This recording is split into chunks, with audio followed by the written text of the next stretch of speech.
Selamat datang di channel saya Serangga Gatal. Jangan lupa di like dan subscribe-nya. Oke, kita mulai. Selama periode waktu ini, Su Yi hidup dengan sangat santai. Selain bermeditasi pada Taoisme, ia menghabiskan waktu luangnya dengan memancing, menikmati bunga, melihat awan, mencicipi teh, dan minum. Tidak ada romansa, lebih baik mandiri dan bebas dan tidak terkendali. Sama seperti saat ini, kurang dari setengah jam memancing melawan matahari terbenam, sudah ada lebih dari 10 ikan laut di keranjang bambu di sampingnya. Saat melihat kapal harta mendekat dari kejauhan, Su Yi mengerutkan kening, mengira seseorang datang mengunjunginya lagi. Namun, ketika dia melihat sosok di kapal harta karun, dia terkejut. Dia mengenal Li Sanjiu, yang merupakan pelindung di samping Qi Wei, putri patriark klan Dewa Qilin. Dewa-dewa puncak 9 perbaikan yang bertarung dalam pertempuran Gunung Ningkong dan sangat kuat. Tapi orang di sebelah Li Sanjiu mengejutkan Su Yi. Lu Zhanxuan, putra angkat yang diadopsi oleh Lu Qingmei. Pihak lain mengenakan jubah polos, wajahnya halus dan tegas, dan sosoknya mengesankan dan luar biasa. Dilihat dari penampilannya saja, memang 3 poin ini mirip dengan Yi Daoxuan. Segera, Su Yi tersadar. Lu Zhanxuan hari ini telah berganti nama menjadi Yi Chen. Dan menurut Lu Qingmei, Yi Chen ini sebenarnya adalah putranya dari kehidupan sebelumnya. Mengapa Li Sanjiu membawa Yi Chen ke sini? Su Yi bingung. Tuan Su, Tuan Li dipercaya untuk datang berkunjung. Dari kejauhan, Li Sanjiu menangkupkan tinjunya untuk memberi hormat. Pergi ke pulau dulu. Su Yi menyingkirkan pancing, membawa keranjang pancing di sampingnya, bangkit dan berjalan mendaki gunung. Li Sanjiu membawa Yi Chen ke Pulau Qixia. Kamu datang pada saat yang tepat. Aku berencana untuk memanggang ikan. Mari kita tinggal dan makan bersama. Su Yi menyapa. Li Sanjiu terdiam beberapa saat, lalu berkata bersikap hormat lebih buruk daripada mematuhi perintah. Matahari terbenam menghilang, dan malam datang dengan tenang. Bintang-bintang muncul di langit, berkelap-kelip, dan di pantai, kapal menyalakan api unggun. Lebih dari selusin ikan laut ditusuk dengan batang bambu, dan diasapi serta dipanggang di api unggun. Nyala api berkedip-kedip dan ombak terdengar. Pulau Qixia di malam hari sangat sepi. Su Yi duduk di sisi api unggun, menginstruksikan kapal untuk memanggang ikan sambil minum anggur. Li Sanjiu dan Yi Chen duduk di sisi lain. Yang pertama diam. Yang terakhir ini juga sangat sunyi. Dewasa. Akhirnya, Li Sanjiu memecah kesunyian dan hendak mengatakan sesuatu. Su Yi tersenyum dan berkata, biar ku tebak dulu. Li Sanjiu terkejut dan mengangguk.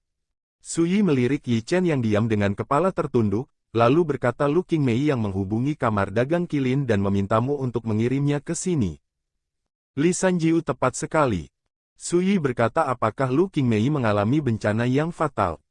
Li Sanjiu tertegun. Yi Chen tiba-tiba mengangkat kepalanya dan berkata dengan heran, kamu bagaimana kamu tahu? Ini adalah kalimat pertama yang dia ucapkan kepada Su Yi sejak dia menginjakkan kaki di Pulau Qixia. Begitu kata-kata itu keluar dari mulutnya, dia merasa kesal, mengatupkan bibirnya, dan menundukkan kepalanya lagi.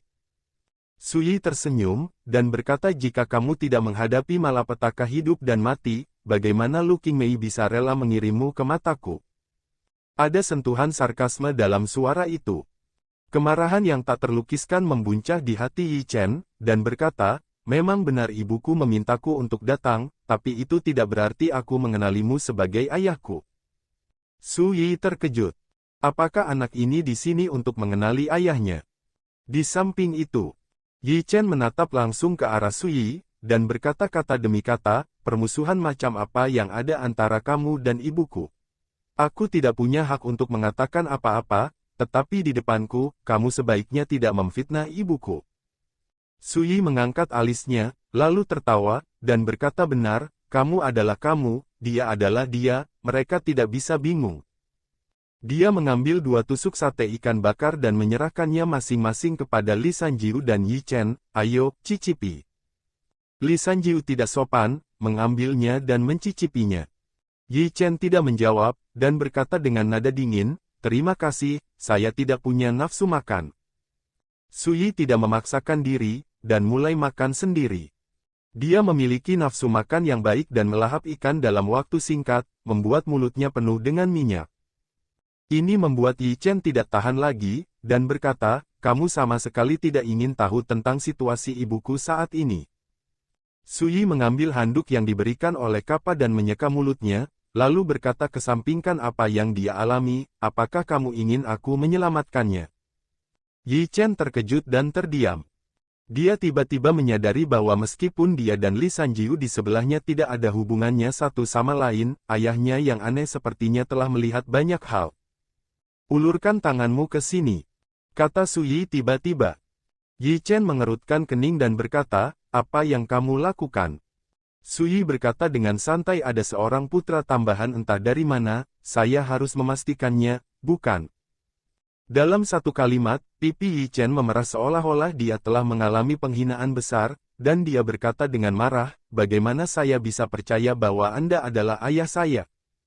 Dia berdiri, "Juga, saya di sini bukan untuk mengenali ayah saya, atau untuk mencari perlindungan Anda, atau untuk meminta bantuan Anda." Bagaimanapun, dia berbalik dan pergi. Su Yi terkejut, orang ini pemarah. Li Sanjiu hendak menyusul, tetapi dihentikan oleh Su Yi, "Katakan padaku dulu, apa yang terjadi."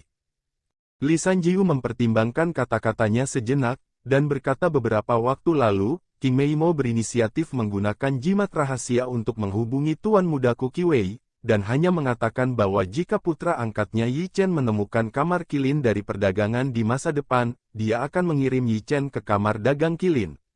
Debu telah dikirim dengan aman ke Pulau Qixia. Setelah jeda, dia melanjutkan, ketika saya berada di jalan sebelumnya, saya melihat bahwa Yi Chen tampaknya sangat menolak untuk datang ke Pulau Qixia, dan berencana untuk kembali, tetapi saya menghentikannya." Mata Su Yi berkedip, dia berpikir sejenak, dan menghela nafas dimengerti, "Saya memiliki anak laki-laki tambahan tanpa alasan, dan saya tidak dapat menerimanya untuk sementara waktu. Dan anak itu memiliki ayah sepertiku tanpa alasan, jadi dia ditakdirkan untuk tidak bisa menerimanya." Li Sanjiu tidak bisa menahan diri untuk tidak berkata, "Tuan Su, apakah itu Yi Chen benar-benar darah dagingmu sendiri?" Su Yi menggosok alisnya, "Dulu aku skeptis, tapi sekarang aku tidak bisa tidak mempercayainya." Saat dia berbicara, dia memberi tahu Kappa, "Pergilah, panggil dia kembali." Kappa memutar matanya dan berkata sambil tersenyum, "Jangan khawatir, tuanku, saya akan pergi dan meminta tuan muda untuk kembali." Dengan mengatakan itu, dia berbalik dan pergi. "Tuan kecil." Su Yi menggelengkan kepalanya sedikit, merasa sedikit tidak berdaya. Tidak lama kemudian, Yi Chen kembali. Hanya saja dia dibawa kembali secara paksa oleh Kappa, dan seluruh tubuhnya dipenjara. "Biarkan aku pergi." Yi Chen sangat marah dan berjuang dengan sekuat tenaga. "Tuan muda, tenanglah." Kappa tersenyum dan berkata, "Tuanku masih memiliki banyak hal untuk ditanyakan padamu." Su Yi melambaikan tangannya, membuat Kappa mundur ke satu sisi. Kemudian, dia menatap Yi Chen dan berkata, "Jangan bicara tentang ayah dan anak, perlakukan saja aku sebagai orang asing." Yi Chen berkata dengan dingin, "Karena aku orang asing, kenapa kamu tidak melepaskanku?" Su Yi menyesap anggur dan berkata, "Lupakan saja, aku akan memberimu satu kesempatan, jika kamu ingin menyelamatkan ibumu, jawab pertanyaanku dengan jujur, jika kamu menolak, kamu bisa pergi sekarang, aku berjanji tidak akan melakukannya." "Menghentikanmu lagi." Ekspresi Yi Chen berkedip sebentar, dan dia terdiam. Setelah sekian lama, dia berkata, "Ibuku berkata, jangan biarkan aku meminta bantuanmu, karena itu tidak ada bedanya dengan mempermalukan diriku sendiri. Ibu tidak mengizinkan saya menyerahkan integritas dan martabat saya untuk memohon kepada Anda untuk menyelamatkannya." Mata Su Yi halus, dan dia berkata, "Sungguh, apakah kamu berencana melakukan ini?" Yi Chen menggertakkan giginya dan berkata, "Aku sama sekali tidak berniat datang ke Pulau Qixia. Aku juga tidak mau menuruti perintah ibuku. Tapi, berbicara tentang ini, wajahnya mendung dan tidak pasti, dan dia sepertinya berjuang di dalam, tidak dapat berbicara untuk waktu yang lama." Su Yi samar-samar mengerti, dan berkata, jangan bicarakan hal-hal ini, ceritakan apa yang terjadi pada ibumu. Di satu sisi, Li Sanjiu mengingatkan eman kecil Yi Chen, sejauh ini, Tuan Su dan saya tidak jelas tentang apa yang terjadi antara Anda dan Raja Iblis King Mei. Sebaiknya Anda mengatakan yang sebenarnya, mungkin keadaan akan berbalik. Yi Chen terdiam lama, dan akhirnya setuju. Api unggun berkedip-kedip, menyinari wajahnya yang tampan berkedip-kedip. Dan saat dia menceritakan apa yang terjadi di dunia rahasia Zushan satu persatu, Su Yi tidak bisa menahan diri untuk berpikir keras. Li Sanjiu akhirnya mengerti apa yang terjadi, dan diam-diam terkejut. Pembunuhan ini tampaknya ditujukan pada Yi Chen, tetapi tujuan utamanya adalah untuk berurusan dengan Su Yi. Lagi pula, jika Yi Chen benar-benar darah daging Su Yi sendiri, selama Yi Chen berada di bawah kendalinya, dia dapat mengancam Su Yi. Terus terang, jika Yi Chen bukan putra Su Yi, tidak mungkin dia menderita pembunuhan seperti itu. Tiba-tiba, Su Yi, yang sedang berpikir keras, bertanya, apa yang ibumu katakan ketika dia mengatur agar kamu datang menemuiku? Melihat bahwa Yi Chen tidak ingin membicarakannya, Su Yi tiba-tiba duduk tegak, menatap Yi Chen dengan mata yang dalam, dan berkata, "Ini sangat penting, kamu tidak ingin usaha ibumu sia-sia, kan?" Yi Chen segera merasakan tekanan yang mendesak, tetapi memikirkan situasi genting ibunya, Yi Chen tidak lagi peduli dengan harga diri dan martabat di dalam hatinya, dia mengertakkan gigi, dan memberitahu nasihat ibunya sebelum berpisah. Setelah mendengarkan, Su Yi perlahan berbaring di kursi rotan, menatap langit malam, diam. Yi Chen berdiri di sana, juga diam. Li Sanjiu menatap Su Yi, lalu ke Yi Chen, tiba-tiba merasa kesurupan. Kedua orang yang entah bagaimana menjadi hubungan ayah anak ini sangat mirip dalam hal temperamen. Ada kebanggaan dan kesombongan yang sangat tertutup di tubuhnya. Namun, memikirkan hubungan antara Su Yi dan Lu Qingmei, Li Sanjiu tidak bisa menahan diri untuk tidak menghela nafas. Itu konyol. Sepasang pasangan Tao yang pada awalnya putus sebagai musuh bebuyutan kini memiliki seorang putra kandung dalam hubungan seperti itu, bagaimana Su Yi harus menghadapi dirinya sendiri?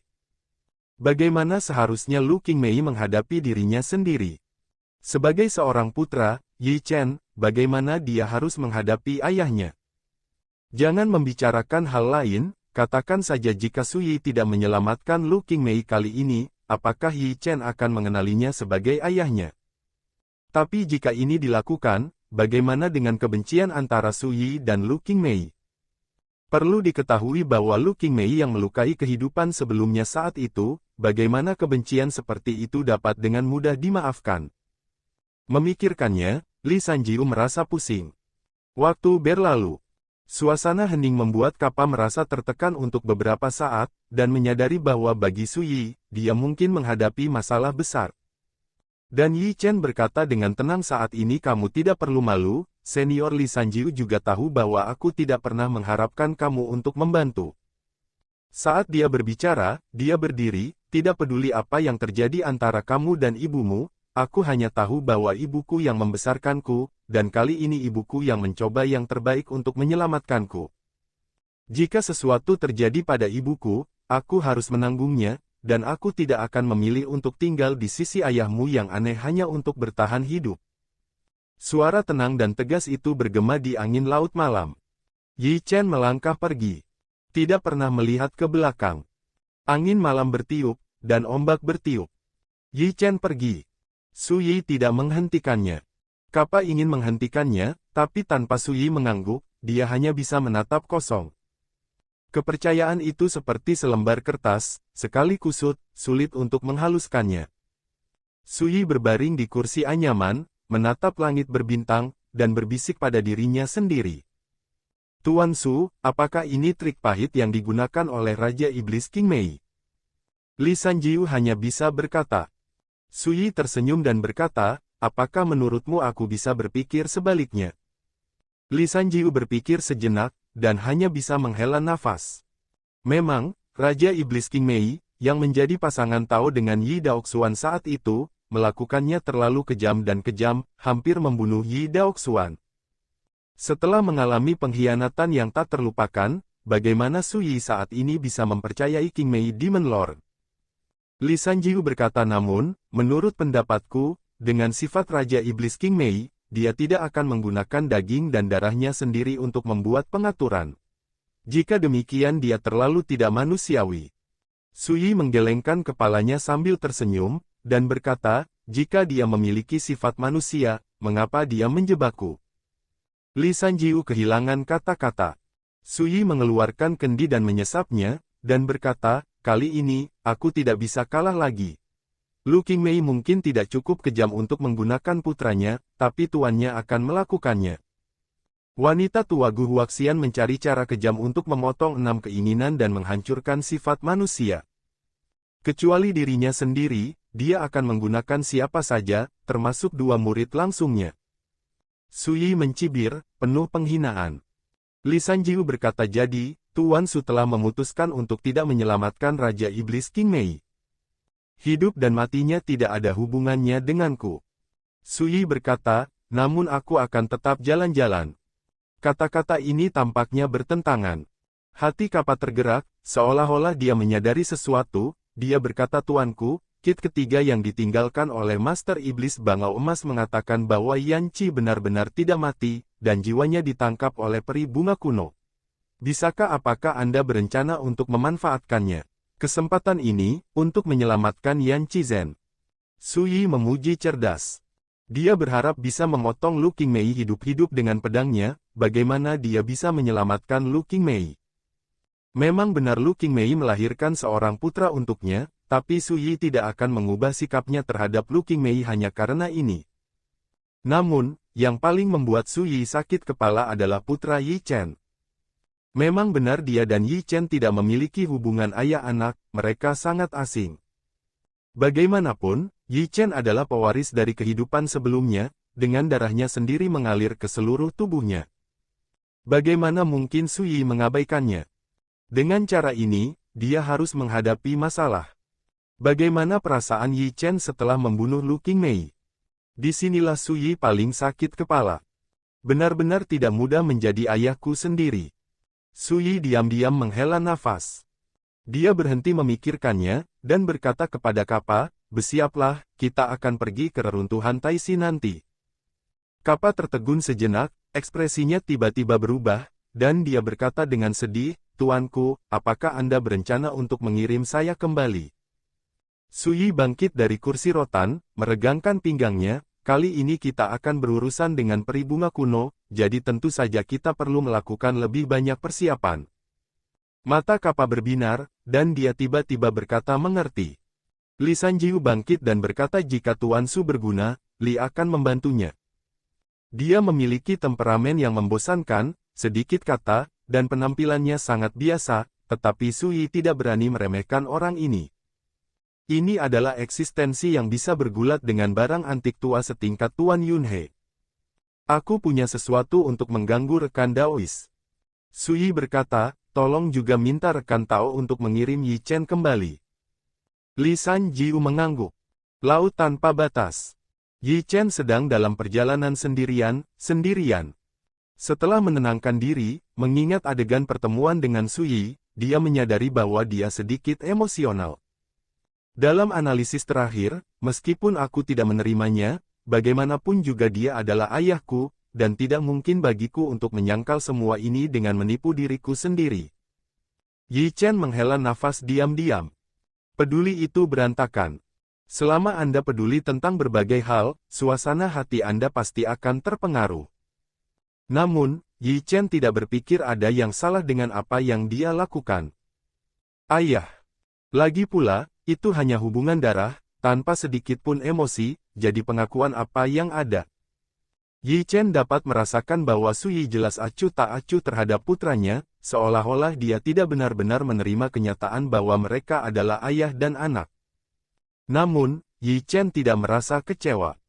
Bahkan jika Su Yi tidak membantu kali ini, dia tidak akan menyimpan dendam. Meskipun mereka adalah ayah dan anak, bagaimanapun juga mereka adalah orang asing, dan mereka memiliki posisi yang berbeda, jadi mengapa berbicara tentang membantu? Ibu, anak itu telah mengecewakanmu. Yi Chen bergumam dalam hatinya, aku mengerti dedikasimu, tapi aku tidak akan pernah melihatmu mengalami kecelakaan, dan aku tidak akan pernah bersembunyi di sisi Suyi dan mencari perlindungan dari apa yang disebut ayahnya hanya untuk bertahan hidup. Aku kirim kamu. Diam-diam, Li Sanjiu muncul di sampingnya. Yi Chen terkejut, mengerutkan bibirnya, dan berkata, "Senior, apakah menurutmu aku melakukan hal yang benar?" Li Sanjiu berkata urusan keluargamu tidak bisa dikendalikan dan diubah olehmu sebagai junior. Mata Yi Chen menjadi gelap, aku mengerti. Biarkan ayahmu menyelesaikan masalahnya sendiri. Li Sanjiu mempertimbangkan kata-katanya dengan hati-hati, saya percaya bahwa dengan kebijaksanaan ayahmu, semua ini akan diselesaikan dengan baik. Yi Chen berkata jauh di lubuk hati saya masih tidak akan menerima ayah ini. Li Sanjiu terdiam sejenak. Hal semacam ini bukanlah sesuatu yang dia, orang luar, bisa ikut campur. Yi Chen tiba-tiba bertanya apa yang dia pikirkan tentangku. Li Sanjiu berkata tidak ada komentar. Yi Chen terdiam. Benua ilahi Ling Qiao. Antara gunung yang indah dan air yang indah. Tempat ini disebut Miluo Realm, dan merupakan tempat di mana peri bunga kuno berkultivasi, terisolasi dari dunia. Tuan, kakak senior jelas telah mengkhianati Anda. Murid mengatakan sebelumnya bahwa dia tidak lagi mencintai Yi Daoxuan, jika tidak, bagaimana dia bisa memberi Yi Daoxuan seorang putra? Roh Yusun berlutut di tanah, menggertakkan giginya dan mengeluarkan suara. Di depannya, gerbang istana yang tertutup perlahan terbuka, memperlihatkan sosok ramping dan tinggi. Itu adalah Gu Huaxian. Dia mengenakan pakaian warna-warni dan memegang keranjang bunga di tangannya, dia memiliki penampilan yang cantik dan temperamen yang dingin. Apakah dia mengkhianatinya ada hubungannya dengan kamu menangkap putranya? Mata Gu Huaxian acuh tak acuh. Yusun membeku di sekujur tubuhnya, menundukkan kepalanya, tidak berani bersuara, dia jelas merasa bahwa guru saat ini jelas-jelas marah. Jaga junior, kamu bahkan tidak bisa melakukannya, dan kakak perempuanmu menghancurkan tubuhmu, itu benar-benar tidak berguna. Gu Huaxian menatap Yusun yang berada di tanah, mengapa aku tidak menyadari bahwa kamu sangat tidak berguna? Jiwa Yusun terasa dingin dan gemetar. Namun yang mengejutkannya, guru tidak menghukumnya. Meskipun masalahnya kacau, itu belum mencapai titik yang tidak dapat diubah. Mata Gu Huaxian sangat dalam, dengan watak kakak perempuanmu, kamu pasti akan segera mengirim putranya yang berharga pergi, dan dia akan tinggal dan mati. Berbicara tentang ini, dia mencibir, dia pasti masih berpikir bahwa aku tidak akan membunuhnya, lagi pula, dia dapat memainkan peran penting dalam berurusan dengan Suyi. Lupakan saja, aku akan memberinya kesempatan lagi, pergi, kamu dan aku akan pergi menemuinya bersama. Yusun terkejut, dan berkata Tuan, bukankah Anda mengatakan bahwa Anda tidak akan keluar lagi sebelum zaman kegelapan mitologi datang? Gu Huaxian meliriknya dengan dingin, jika bukan karena ketidakefektifanmu, mengapa kamu menjadikanku pengecualian? Yusun segera tidak berani mengatakan apapun. Dunia rahasia Zushan. Gubuk Wenxinjian telah runtuh dan bobrok, hanya loh batunya yang masih ada. Lu Qingmei sedang duduk di dinding yang runtuh, rambutnya diikat tinggi menjadi sanggul, yang membuat leher angsa seputih saljunya semakin ramping. Pakaian yang semula berlumuran darah juga telah diganti, saat ini ia hanya mengenakan gaun panjang polos yang sederhana dan sopan, tanpa hiasan apapun, namun ia memiliki kecantikan yang cantik dan cantik. Sayangnya, luka itu masih ada. Hanya dalam 2 hari, sangat sulit baginya untuk pulih dari cedera seriusnya. Tetapi, cukup. Aku hanya tidak tahu bagaimana keadaan Cener sekarang. Lu Qingmei bergumam pada dirinya sendiri, dengan temperamennya, pasti tidak nyaman baginya untuk tinggal bersama ayahnya yang tidak pernah benar-benar berhubungan dengannya. Lu Qingmei sedikit sedih, namun, selama dia masih hidup, itu sudah cukup. Lagi pula, Su Yi adalah ayah Cener, dan dia pasti tidak akan memperlakukan Cener dengan buruk. Hanya memikirkan hal ini, tiba-tiba ada riak di dunia rahasia Zushan. Segera, sebuah suara datang dari jauh. Ibu. Lu Qingmei terkejut sesaat, lalu jantungnya berdetak kencang, wajahnya yang cantik tenggelam. Di kejauhan, sosok Yi Chen menjulang. Kamu bagaimana kamu kembali? Lu Qingmei sangat marah sehingga tubuhnya yang halus gemetar, dia menahan amarah yang akan meledak di dalam hatinya. Dia sangat banyak akal, tetapi dia tidak menyangka bahwa putra yang dia selamatkan dengan seluruh hidupnya kembali seperti orang bodoh.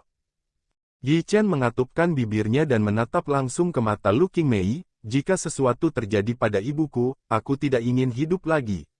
Aku juga tidak ingin dilindungi oleh Su Yi itu sama sekali. Hati Lu Qingmei bergetar, dan kehangatan yang tak terlukiskan melonjak. Untuk sesaat, dia tidak tahu apakah harus marah atau senang atas bakti putranya. Anda. Lu Qingmei ragu untuk berbicara, dan menghela nafas pelan. Ibu, kamu tidak takut mati, aku juga tidak. Sekarang, izinkan aku menghabiskan lebih banyak waktu denganmu. Yi Chen melangkah maju dan berkata dengan serius, bahkan jika kematian pada akhirnya tidak dapat dihindari itu bukan apa-apa. Lu Qingmei memandangi alis putranya yang tegas dan keras kepala, dan kemudian menghela nafas setelah beberapa saat cener, kamu memang memenuhi syarat untuk menjadi dirimu sendiri. Ada suka dan duka. Ketika seorang anak memiliki pendapat dan keputusannya sendiri, dan tidak lagi menuruti dirinya sendiri, itu berarti dia sudah benar-benar dewasa. Lupakan saja, kita ibu dan anak akan memanfaatkan waktu ini untuk berkumpul. Lu Qingmei berkata dengan lembut. Dari awal hingga akhir, Yi Chen tidak berbicara tentang urusan Su Yi, yang membuat Lu Qingmei menyadari bahwa pria itu tidak akan datang membantu seperti yang dia harapkan. Itu benar, dia berharap dia bisa bunuh diri, bagaimana dia bisa datang untuk menyelamatkannya. Lu Qingmei menertawakan dirinya sendiri. Ibu, bisakah kamu memberitahuku tentang apa yang terjadi antara kamu dan Su Yi? Kata Yi Chen tiba-tiba. Singkatnya, hati Lu Qingmei ditusuk seperti jarum, dan dia mengingat beberapa peristiwa masa lalu yang tak tertahankan. Wajah cantik itu menjadi sedikit pucat. Tetapi pada akhirnya, dia menarik napas dalam-dalam dan berkata dengan lembut, "Oke, apa yang ingin kamu ketahui, aku akan memberitahumu kali ini." Sekian dulu dari Mimin. Terima kasih.